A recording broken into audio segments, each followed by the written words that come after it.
Ladies and gentlemen, although the Three Kingdoms period officially ended in the year 280, when the kingdom of Jin conquered Wu and briefly reunited China, its influence never disappeared. In fact, its legacy grew far greater than its historical duration. The most important source of its story is the novel Romance of the Three Kingdoms, written in the 14th century by Luo Guanzhong. Actually, this book's writer Luo Guanzhong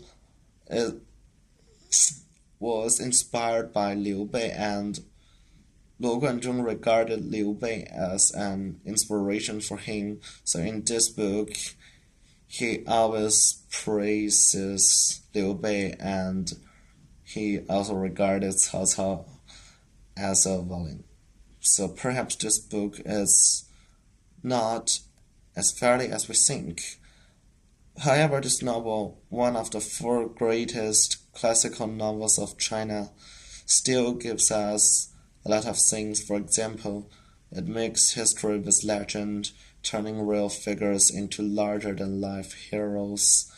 Through its pages, characters like Guan Yu, Zhuge Liang, Cao Cao, Liu Bei, Zhang Fei, and other guys became symbols of values like loyalty, wisdom, ambition, and brotherhood.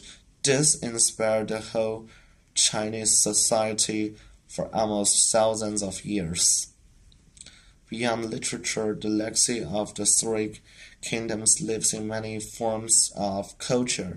For example, a lot of characters during this period was not regarded as a god. For example, Zhong Hui, Deng Ai, Jiang Wei, Guan Yu, Liu Bei, Zhang Fei.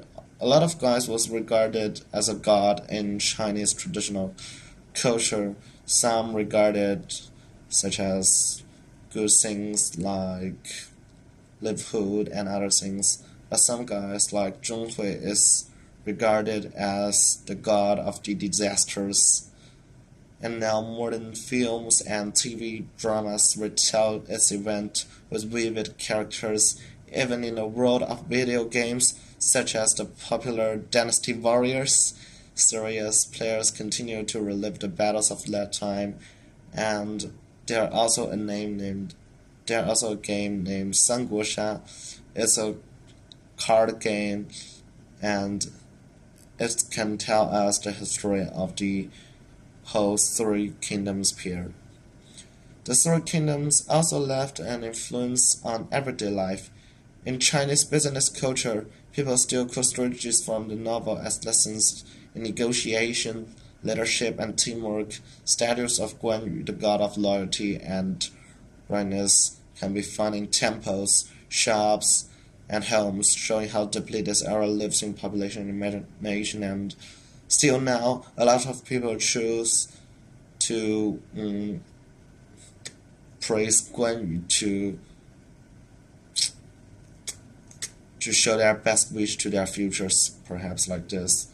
And some other bad things also influenced the Chinese a lot. For example, a guy named Lu Meng.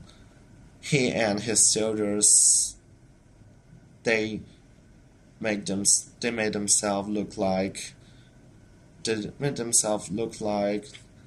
businessmen, and by doing this, they successfully killed Guan Yu, and from now on, the businessmen will always be killed during the war. In short, the Three Kingdoms period was more than just a historical division of China. It became a symbol of human struggles of power, loyalty, wisdom, and fate. Though the kingdoms themselves fell, their stories remain immortal. Thanks.